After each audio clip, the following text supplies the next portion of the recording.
एकदम। तो आज हम लेकर आ गए हैं क्लास 10th का गणित, वो भी हिंदी माध्यम में एनसीईआरटी से। और आज हम लोग सॉल्व करेंगे प्रश्नावली 5.1 के सभी क्वेश्चन को। तो एक ही वीडियो में हम कोशिश करेंगे कि सभी क्वेश्चन को सॉल्व करें। तो आप लोग क्या करना है, इससे पहले अगर इसका इंट्रोडक्शन वीडियो अगर आप लोग नहीं देखे हैं, परिचय वीडियो नहीं देखे हैं, तो डिस्क्रिप्शन में लिंक है, उसको जाके देखिए। देख के ये फिर ये बढ़िया समझ में आएगा, और नहीं तो हम शॉर्ट में बताते हैं, तो ध्यान से देखिए और स्किप मत कीजिएगा, क्योंकि ये बेस है। इसके बाद अगर इसको बढ़िया से सीखते हैं तभी, और इसमें से क्वेश्चन आते हैं एग्जाम में, ऑब्जेक्टिव क्वेश्चन एग्जाम में आते भी है, कभी कभी 2 मार्क्स में भी क्वेश्चन आते हैं। हम बताएंगे, वहां पे आप लोग मार्क कीजिएगा कि कैसे क्वेश्चन एग्जाम में आते हैं। तो स्किप मत कीजिएगा, ध्यान से देखिए, एकदम मजा आने वाला है। चलिए आइए, चैप्टर का नाम जो है वो है समांतर श्रेणी। क्या है? समांतर श्रेणी, या इसको बोल सकते समांतर श्रेणियां या समांतर श्रेणी। ठीक है, अब सुनिए ध्यान से, इसको हम लोग एपी भी बोलते हैं। क्या बोलते हैं? एपी। इंग्लिश में बोले तो अर्थमेटिक प्रोग्रेशन एपी बोलते हैं शॉर्ट में। हमने इससे जो पिछले वाला जो वीडियो था इंट्रोडक्शन का, परिचय का, उसमें बताया था पूरा बढ़िया से कि ए क्या होता है, डी क्या होता है, टीएन क्या होता है, एन क्या होता है, अंतिम पद क्या होता है, प्रथम पद क्या होता है, सार्व अंतर क्या होता है, पदों की संख्या क्या होता है, पूरा फील दिलाया हमने। इसलिए आधा घंटा का वीडियो है, आप लोग उसको देख ले तो बहुत बेहतर होगा। तो उसी चीज को हम शॉर्ट में बताएंगे और जो है चैप्टर का स्टार्ट करेंगे। तो चलिए, समांतर श्रेणी का मतलब क्या होता है? समांतर मतलब समान अंतर, मतलब समान अंतर, और श्रेणी मतलब लगातार। हम कोई भी संख्या लगातार लिख रहे हैं और उसमें अंतर समान आ रहा है तो उसे कहेंगे समांतर श्रेणी। आइए उदाहरण समझते हैं। जैसे मान लीजिए 1 लिखा हमने, 5 लिखा, 9 लिखा, 13 लिखा, 17 लिखा, और लगातार जाने के लिए क्या करना पड़ेगा? 3 को डॉट लगा दीजिए, लगातार चला गया। अब यहां से यहां पहुंचने के लिए कितना चाहिए होगा हम लोगों को? समान अंतर होना चाहिए, 2 पदों के बीच का समान अंतर। तो 1 और 5 के बीच का अंतर कितना है भाई? 4। 5 और 9 के बीच का अंतर कितना है? 4। 9 और 13 के बीच का अंतर कितना है? 4। 13 और 17 के बीच का अंतर कितना है? 4। मतलब समान अंतर है ना? समान अंतर है कि नहीं है? इसी तरह हम आगे की ओर बढ़ते जाएंगे, आगे की ओर लगातार बढ़ते जाएंगे।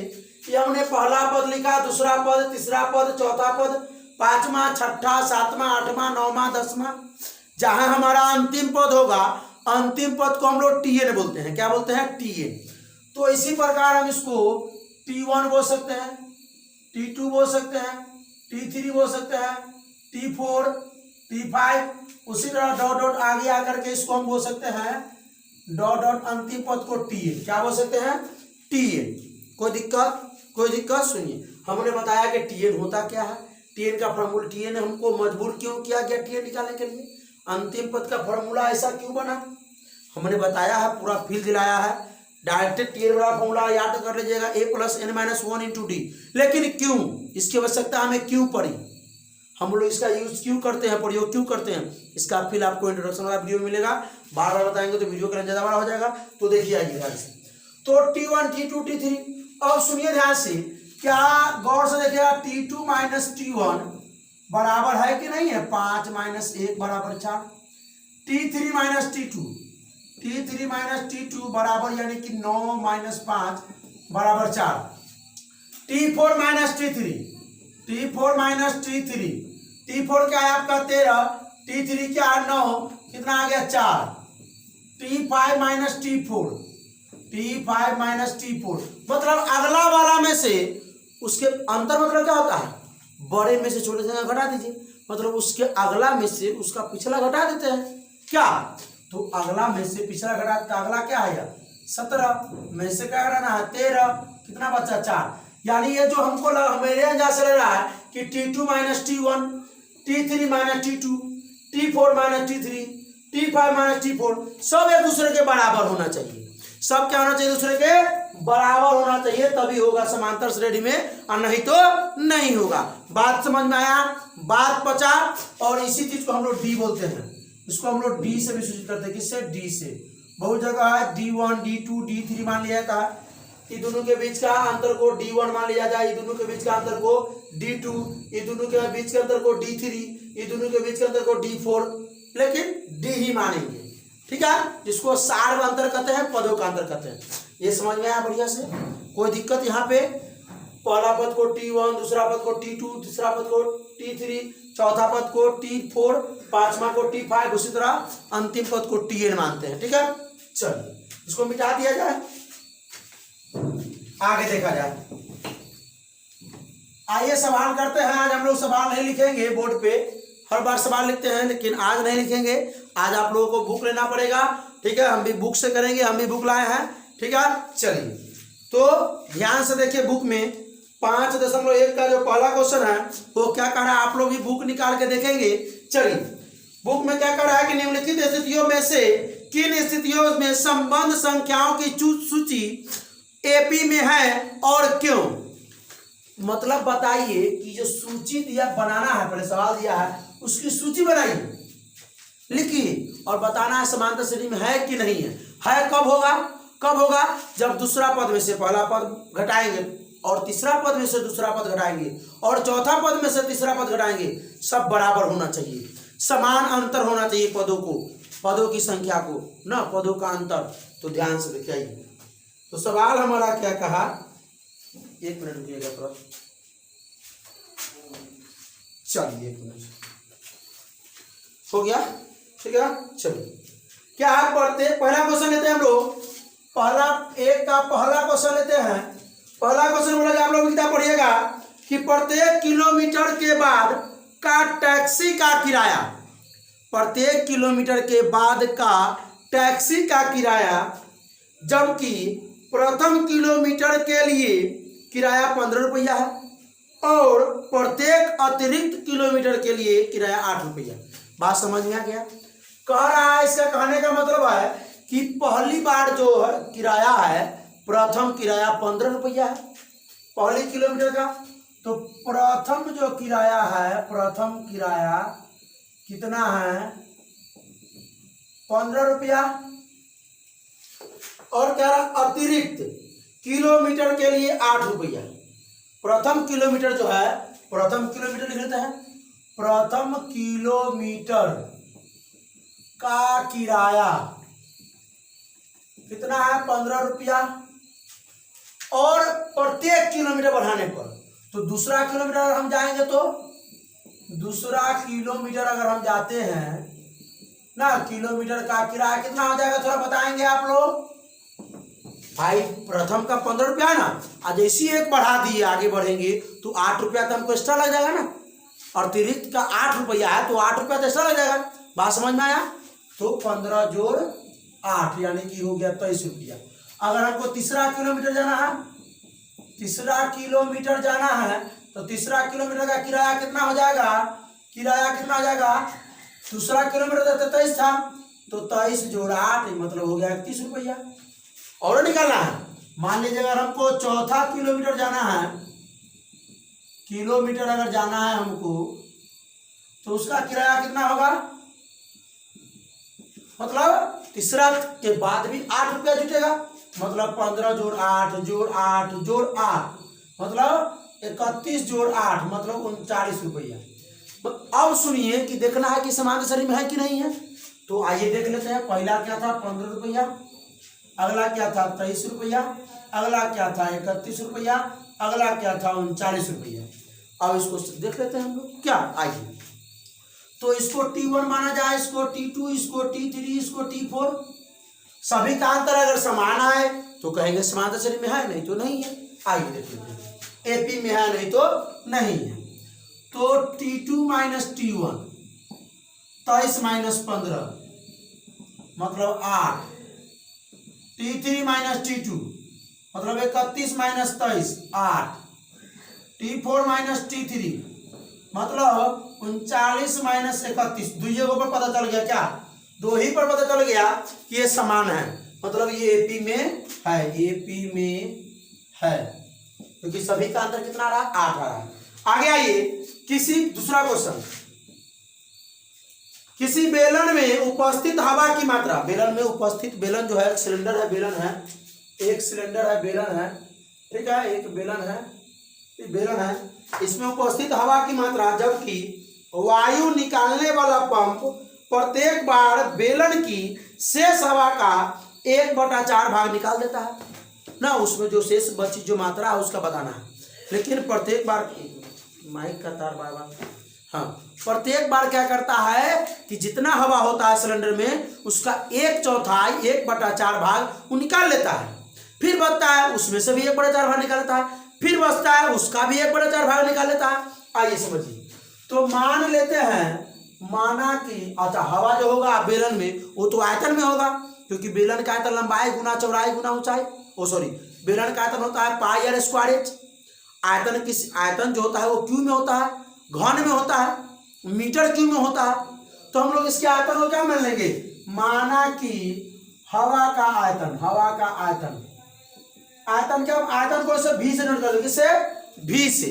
ऐसे हम लोग x मान सकते हैं, y मान सकते हैं, 1 2 3 4 16 15 कुछ भी मान सकते हैं, अपना सुविधा के लिए, कुछ और मान लीजिए। लेकिन हमको आयतन का संकेत होता है वॉल्यूम, क्या होता है, वॉल्यूम, एरिया होता है क्षेत्रफल, तो हमको आयतन को भी मान लिया जाए। तो मान लीजिए कि v मीटर क्यू इसमें जो है क्या हवा है, तो इसका 1/4 इसमें से बाहर निकाल दीजिए, तो v का 1/4 v गुने 1/4 मतलब v/4 बाहर निकाल लेते, देखते शेष कितना पड़ता है। चलिए, तो इसका 1/4 अगर बाहर निकालेंगे तो कितना बचेगा, v में से v/4 घटा दीजिए, तो कितना बटा में 1 करके लघुत्तम लेंगे 4, तो ये हो जाएगा 4, तो 4v माइनस v, 4 में से 4 3 v, या देखिए कैसे बना सकते, 1 के पारा में 4, 4 बार में 4 से v में गुना किए 4v, 4 के पारा में 4 1 बार में, इसको 1 से गुना किए 1v, 4 में से 1 v गया तो 3v/4, मतलब इसमें अभी शेष बचा हुआ है इतना। अब जो है इसमें सिलेंडर में कितना शेष बचा, इस सिलेंडर में कितना शेष बचा, 3v/4। अब इसका भी 1/4 बाहर कर दीजिए, क्योंकि एगो से तो पता नहीं चलेगा। अभी एगो पहला था v, दूसरा था 3v/4, तो दूसरा था ना, एक और कम से कम निकालना पड़ेगा, तब ना भाई अंतर बराबर होना चाहिए ना, अंतर कम से कम दूसरे को तो अंतर आना चाहिए ना। तो 3 गो पद निकाल लेते हैं, तो 2 गो पद तो हो गया। तो अब आइए, अब इसका 1/4 भाग ना, ये जो बचा है, तो 3v/4 का 1/4 भाग क्या होगा, बताते हैं, 3, जैसे v का 1/4 क्या कहते हैं, v गुना 1/4, तो 3v/4। अभी जितना बच गया सिलेंडर में, इस सिलेंडर में इतना बच गया, तो इसका भी 1/4 भाग निकाल देना है इसमें से। तो पहले इसका 1/4 चाहिए ना भाई, तो इसका 1/4 निकालने के लिए क्या करना पड़ेगा, 3/4 में 1/4 से गुना करेंगे तो 3v क्या हो जाएगा, 4 × 16। तो हमको अब शेष जो बचेगा, वो शेष क्या बचेगा, 3v/4 है, उसमें से घटा दीजिए 3v/16, क्या घटा दीजिए, 3v/16, मतलब इसका 1/4 है, इसका 1/4 ही है, इसका 1/4 भाग ही है, इसमें से इसको निकालना है। बनाना तो बहुत आसान है, बना सकते, लेकिन कंसेप्ट समझ में आना चाहिए।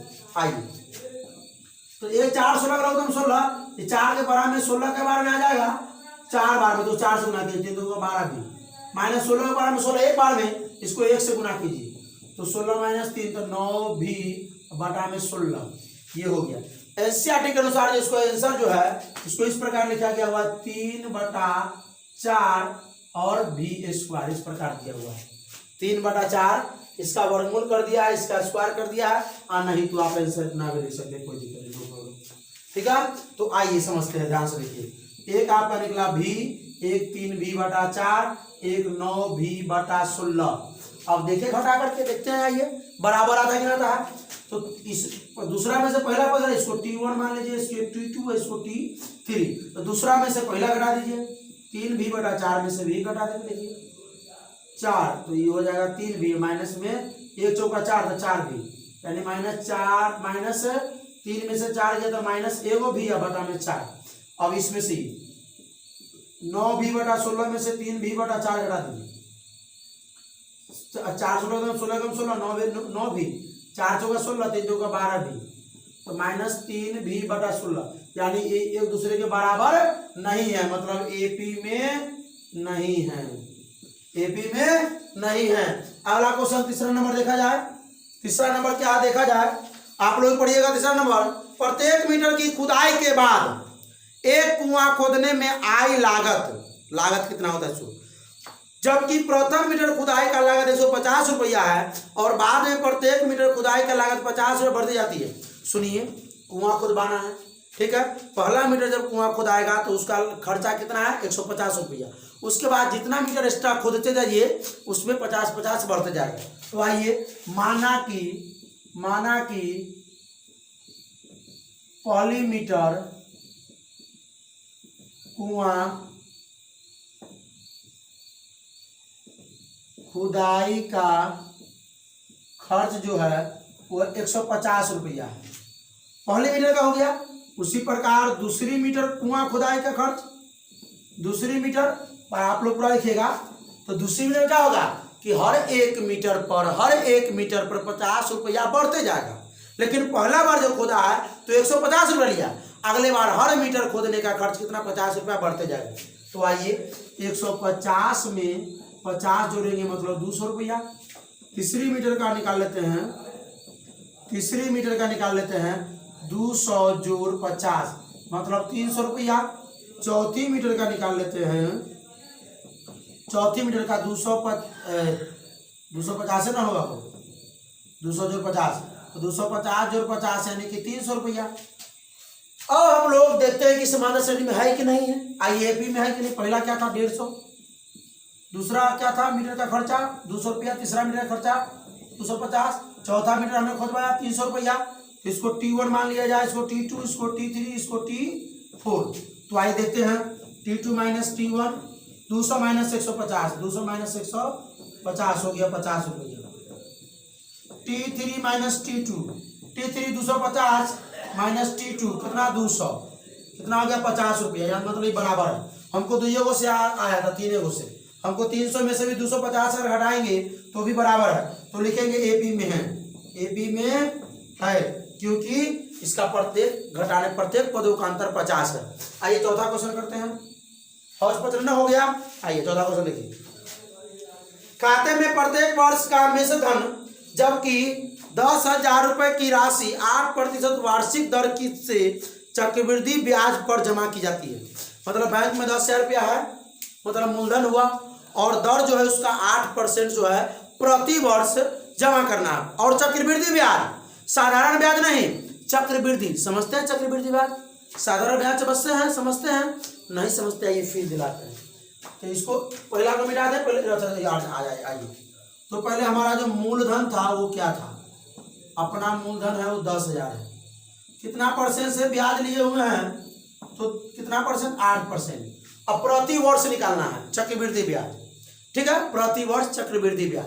तो चक्रवृद्धि ब्याज के लिए फॉर्मूला जो होता है वो क्या होता है? मूलधन गुना 1 प्लस दर बटा 100 पावर में समय, पावर में होल समय। तो मूलधन कितना है? 10,000। 1 प्लस दर कितना है? 8% बटा में 100 पावर में 1। पावर नहीं होगा, पहला वर्ष का ये हो जाएगा। ये हो गया पहला वर्ष, दूसरा वर्ष नहीं आएगा। इसको मिटा दिया जाए, पहले स्क्रीनशॉट लीजिए। तो इसका ले लीजिए, चलिए इसको मिटाते हैं, स्क्रीनशॉट ले लीजिएगा। चलिए आइए दूसरा वर्ष निकालते हैं। दूसरा वर्ष कितना जमा हुआ? फिर मूलधन गुना 1 जोड़ दर बटा 100, अब पावर में क्या आ जाता है? समय। अब इसका फिर भी दिलाते हैं, चक्रवृद्धि ब्याज होता है क्या? जाइए भी, अभी जाइए मत कहिए। मूलधन कितना था? 10,000 गुने दर कितना है? दर 8%, 1 प्लस 8 बटा में 100, और समय कितना? दूसरा वर्ष है, 2 वर्ष हो गया। तो ये हो गया। इसको सॉल्व करें। अगला देखिए, तीसरा वर्ष का वही बात मूलधन गुना 1 जोड़ 10 बटा 100, आप ऊपर में पावर में समय। तो तीसरा वर्ष है, तो मूलधन है आपका 10,000 रुपया, 1 प्लस 10 8 बटा में 100 पावर में 3। तो सुनिएगा ध्यान से, अगर मान लीजिए 2 का स्क्वायर, अगर 2 के पावर 1, 2 के पावर 2, इसी पूरा संख्या को ही पूरी संख्या को मान लेते 2 4 6 कुछ भी मान लीजिए, 5 10 कुछ भी, पावर में 2 है, 2 के पावर 3 है, 2 के पावर 4 है, यही ना रहा पावर में लगातार। अब सुनिए 2 के पावर 1 2, 2 के पावर 2 4, 2 के पावर 3 8, 2 के पावर 4 16। क्या बीच का अंतर समान है? समान है कभी अंतर? अरे भाई एकरो जोड़ घटावे स्क्वायर करेंगे, क्यू करेंगे, 4 करेंगे ना, क्योंकि यहाँ सेम है। 1 प्लस 8 बटा 100 यानी 108 बटा 100 होगा, 108 बटा 100। यहाँ 108 बटा 100 का स्क्वायर होगा, या 108 बटा 108 बटा 100 का क्यू, अगला बार 108 बटा 100 का 4। तो वही बात है, 108 को मान लीजिए, तो ये मान लीजिए 10,000 से गुना करेंगे तो क्या फर्क पड़ेगा? कुछ फर्क पड़ेगा नहीं। तो इसमें से ये घटेगा तो 2 बचेगा, इसमें से ये घटेगा तो 4, इसमें से ये घटेगा तो 8। नहीं आ रहा है। अगर मान लीजिए 3 के पावर 1 मानते हैं, 3 के पावर 2, 3 के पावर 3, 3 के पावर 4। अरे भाई इसके अंदर कुछ हो, हम एग्जाम्पल बता रहे हैं ना, एग्जाम्पल बता रहे हैं, कुछ हो इसके अंदर। इसी प्रकार ना होगा 108 बटा 100 के पावर 1 तो 108 बटा 100, पावर 2 तो 108 के स्क्वायर कितना हो जाएगा? क्यू 108 है, क्यू कितना हो जाएगा? तो वही बात यहाँ बता रहे हैं। तो 3 3 3 9 3 9 3 27 81, अंतर समान है? कहीं नहीं समान है। तो ये जो है एपी में नहीं होगा, एपी में नहीं होगा। अब आइए हम आपको चक्रवृद्धि ब्याज का फील दिलाते हैं। जैसे मान लीजिए कि यही 1% में साधारण ब्याज का फॉर्मूला क्या होता है? क्या होता है? मूलधन गुना दर गुना समय बटा में मूलधन 100। तो मूलधन कितना था? 10,000 रुपया, दर 8%, समय 1 वर्ष बटा में 100, 2 शून्य से 2 शून्य, 8 एकम 800 रुपया। तो एक वर्ष का ब्याज हुआ 800 रुपया। चक्रवृद्धि मतलब क्या? ऐसे हम लोग साधारण ब्याज पर किसी को ब्याज देते हैं चक्रवृद्धि पर, लेकिन बैंक चक्रवृद्धि करता है। हम लोग साधारण ब्याज पर जैसे मान लीजिए 10,000 दिए थे, 5 साल रखेगा ना तो 800 बढ़ेगा। लेकिन चक्रवृद्धि ब्याज का मतलब क्या हुआ कि पहला तो 10,000 हमारा मूल था और पहला वर्ष हुआ 800 ब्याज, अगला वर्ष कितना का ब्याज चलेगा? 10,000 का नहीं, 10,000 प्लस ये हमारा 800, यानी 10,800 का ब्याज चलेगा, 8%। ये हुआ चक्रवृद्धि। फिर इसका ब्याज निकलेगा, फिर ब्याजो में ऐड हो जाएगा और अगला बन जाएगा वो मूलधन, मिश्र धन। ठीक है, मिश्र धन तो मूलधन प्लस ब्याज, यानी वही चक्रवृद्धि ब्याज हुआ। ठीक है, तो हम लोग साधारण ब्याज देते हैं, 5 साल रखेगा, 10 साल रखेगा तो 800 ना पड़ेगा। लेकिन ब्याज का चक्रवृद्धि का मतलब क्या हुआ कि हमारा जो ब्याज निकला उसको मूलधन में ऐड करेंगे, फिर पूरा का ब्याज चलेगा, फिर उसको ऐड करेंगे, फिर उसका पूरा का ब्याज चलेगा। तो यही हुआ चक्रवृद्धि ब्याज। चलिए इसका स्क्रीनशॉट लीजिए, तो स्क्रीनशॉट ले लिए। चलते क्वेश्चन नंबर 2 की तरफ। क्वेश्चन नंबर 2 क्या है? बने रहिए, रुक जाइए, अभी जाइएगा नहीं। क्वेश्चन नंबर 2 देखिए, बहुत मजा आने वाला है क्वेश्चन नंबर 2 में। आज पूरा क्वेश्चन को हम लोग को करना है। ठीक है, चलिए, और नहीं तो समय अगर वीडियो का ज्यादा बड़ा हो जाएगा तो कोशिश करेंगे। क्या कर रहा है कि दी हुई एपी के प्रथम 4 पद लिखिए, 4 पद अगला लिखना है, जबकि प्रथम पद ए और सार्व अंतर डी दिया हुआ है। तो ए दिया हुआ है, ये 2 का पहला में ए दिया हुआ है 10 और डी दिया हुआ है 10। 2 का दूसरा देख लेते हैं, ए दिया हुआ है आपका -2 और डी दिया हुआ है आपका 0। 2 का तीसरा देख लेते हैं, ए दिया हुआ है आपका 4 और डी दिया हुआ है आपका -3। 2 का चौथा देख लेते हैं, ए दिया हुआ है आपका -1 और डी दिया हुआ है आपका 1/2। 2 का पांचवा देख लेते हैं, ए दिया हुआ है -1.25 और डी दिया हुआ है -0.25। आइए सॉल्व करते हैं। अब ये श्रेणी निकले का फॉर्मूला क्या है? आगे का 4 पद लिखने का फॉर्मूला क्या है? सुनिए, मान लीजिए हम उस समय लिखे थे 2, 5, 8, 11। मतलब इस सब का अंतर कितना है? 3 अंतर है कि नहीं? 2 3 5 3 8 3 11। मतलब अगर इसको हम T1 मानते हैं, T2 T3 T4 ना, और प्रथम पद को हम क्या मानते हैं? ऐसे ए मानते हैं। प्रथम पद को क्या मानते हैं? ए मानते हैं, ए। ऐसे A1 A2 A3 मान सकते हैं, A भी मानते हैं, जैसे बहुत जगह T1 बनाया था, T1 बहुत जगह A1। अब सुनिए इसको A मानते हैं और बीच के अंदर क्या होता है, D होता है। तो A हमारा निकल गया कितना 2 और D हमारा बीच का अंदर कितना है 3, सबके बीच का अंदर 3, मतलब 2 पहला पद हो गया और 2 जोड़ 3 जोड़े तो दूसरा पद हो गया। अब फिर 5 आया, फिर 5 में D जुट रहा है 8 आया, फिर 5 में D ही जुट रहा है 11 आ रहा है, फिर 5 में D ही जुट रहा है 14 आ रहा है, फिर सॉरी 5 में नहीं 5 में, फिर 5 बोलते चलेगा। सुनिए ये 2 तो हो गया प्रथम पद। अगला पद निकालने के लिए 2 में D जोड़ेंगे, D मतलब सार्वंतर, D जोड़ेंगे तो 2 3 5, 5 में फिर D जोड़ेंगे 3 8, 8 में फिर D जोड़ेंगे ये D तो 11, और 11 में फिर D जोड़ेंगे मतलब 14। इस प्रकार सुनिए तो फॉर्मूला इसका बना A जोड़ D, A तो ये हो गया पहला, यहाँ पर क्या है A प्लस D, फिर A प्लस D में फिर D जोड़े, तीसरा के लिए A प्लस D में फिर D जोड़े मतलब A प्लस D 2D।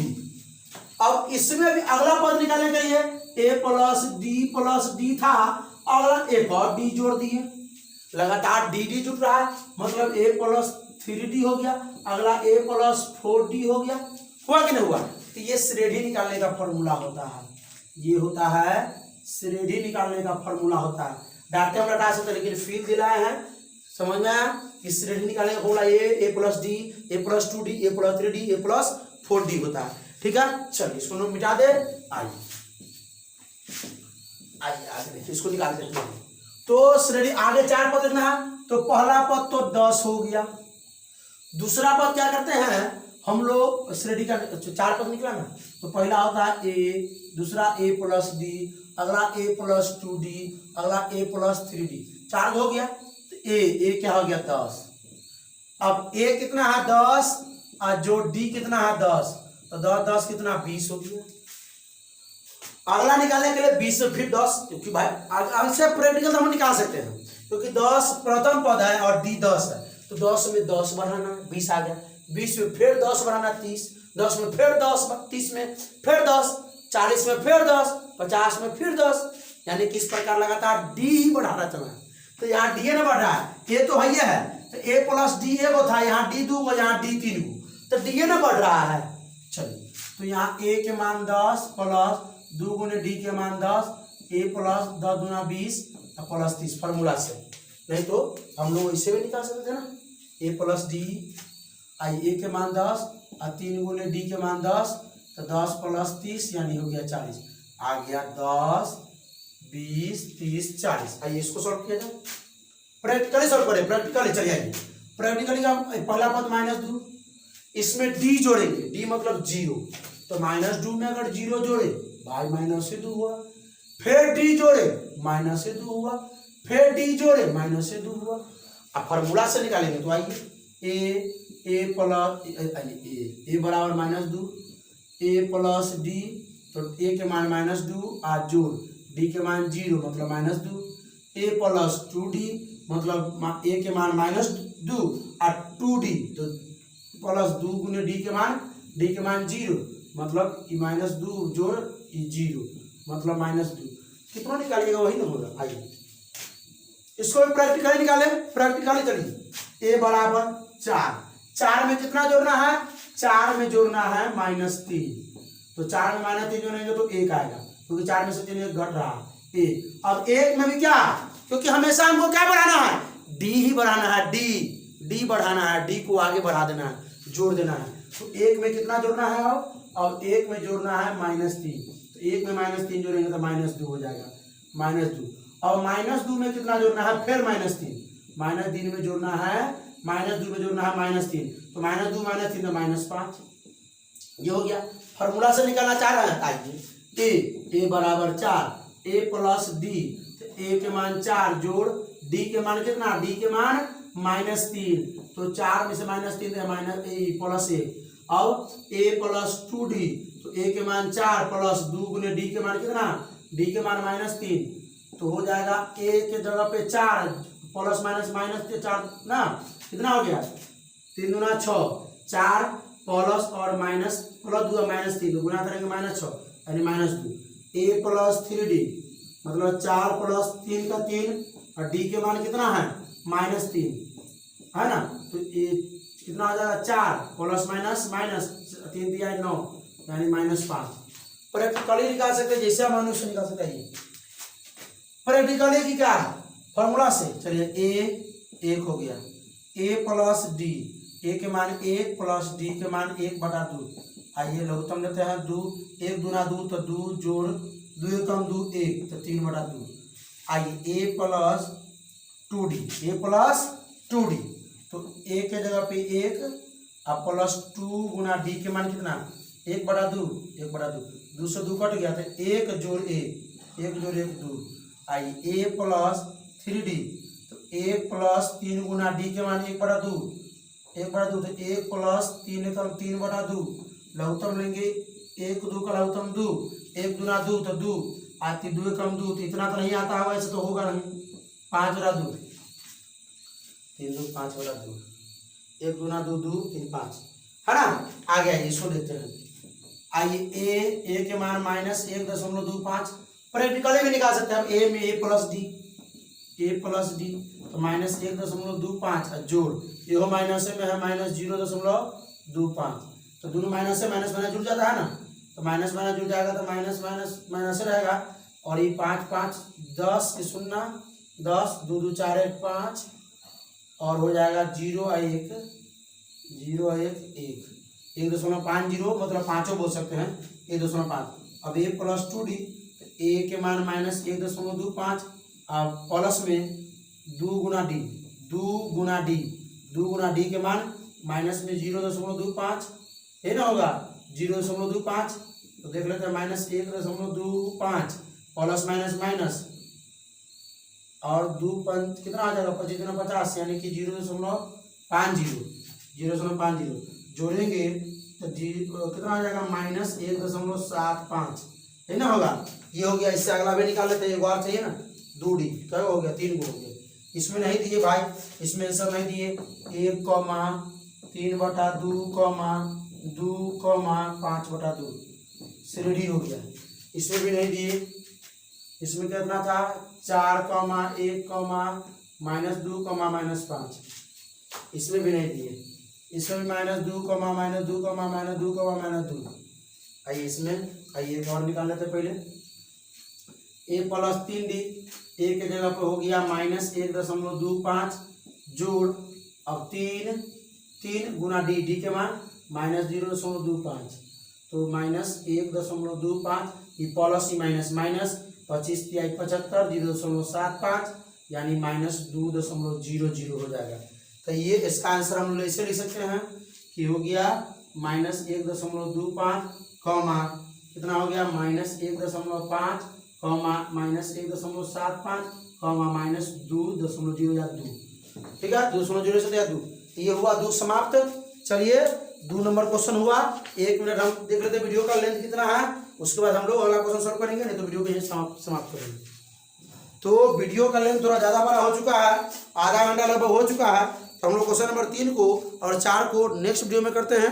तो 1 मिनट ये थोड़ा ध्यान से चलिए पहले इसका स्क्रीनशॉट लीजिए, बेटे स्क्रीनशॉट ले लिए। चलिए अब बताइए कि ये वीडियो आप लोगों को कैसा लगा।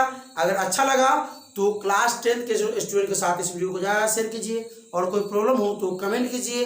और एक बात सबसे ध्यान से सुनिए कि अब आपके अपने यूट्यूब चैनल पे क्लास 10 के प्रत्येक विषय का प्रत्येक चैप्टर का ऑब्जेक्टिव क्वेश्चन आ रहा है, ठीक है।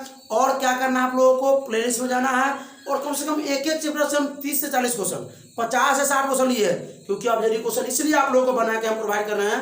प्रत्येक विषय का इतिहास, भूगोल, मैथ, गणित हो गया, भौतिकी, रसायन शास्त्र, हिंदी, संस्कृत, सभी का हम ऑब्जेक्टिव बना के प्रोवाइड आप लोगों को कर रहे हैं, इसलिए क्योंकि अब बोर्ड जो है 50% ऑब्जेक्टिव कर दिया है बिहार बोर्ड, ठीक है। तो आप लोगों को आसान हो एग्जाम की तैयारी करने में, इसलिए हम गेसिंग क्वेश्चन ला रहे हैं। और गेसिंग क्या पूरा चैप्टर से ला रहे हैं, क्योंकि एक चैप्टर से 40 से 50 क्वेश्चन है, और हम गारंटी दिलाते हैं कि आप लोगों को जो बिहार बोर्ड में पूछा जाएगा इससे बाहर का नहीं होगा। और प्रत्येक लेक्चर में हम एक क्वेश्चन 2 क्वेश्चन जरूर देते हैं, आप लोग उसका आंसर बताइएगा तो आप लोगों का नाम लेंगे और प्रत्येक बच्चों का हम नाम लेते हैं। अभी तक बहुत बच्चे हमसे जुड़ चुके हैं, तो आप लोग भी जुड़िए। और इससे पिछला लेक्चर जो था इंट्रोडक्शन का, उसमें भी हमने सवाल दिया था, तो कल हमने वो वीडियो अपलोड किया, आज हम वीडियो रिकॉर्डिंग कर रहे हैं। तो अभी तक तो कमेंट नहीं आया है किसी का, लेकिन कमेंट आएगा उससे हम उसका नाम लेंगे। और आज भी एक क्वेश्चन लेते जाइए, ठीक है, और इसका आंसर दीजिएगा आप लोग। तो क्या करना है, क्वेश्चन लीजिए होमवर्क में, -6, -2, 6 का प्रथम पद लिख लीजिए तथा सार्व अंतर लिखे। तो इसका प्रथम पद क्या होगा और सार्व अंतर जो है कमेंट करना है, ठीक है। और जो बच्चे कमेंट करेंगे, और पिछला लेक्चर जरूर देखिएगा, उसमें भी हमने क्वेश्चन दिया है, कमेंट करेंगे, उसको हम अगला वीडियो में नाम लेंगे और उसको मेरा सैल्यूट रहेगा। तो क्या करना है, तो हम लोग आज भी मुस्कुराते हुए इस लेक्चर को खत्म कर रहे हैं। तो आप लोग भी क्या करते रहिए, अब हंसते रहिए, मुस्कुराते रहिए और पढ़ाई करते रहिए। All the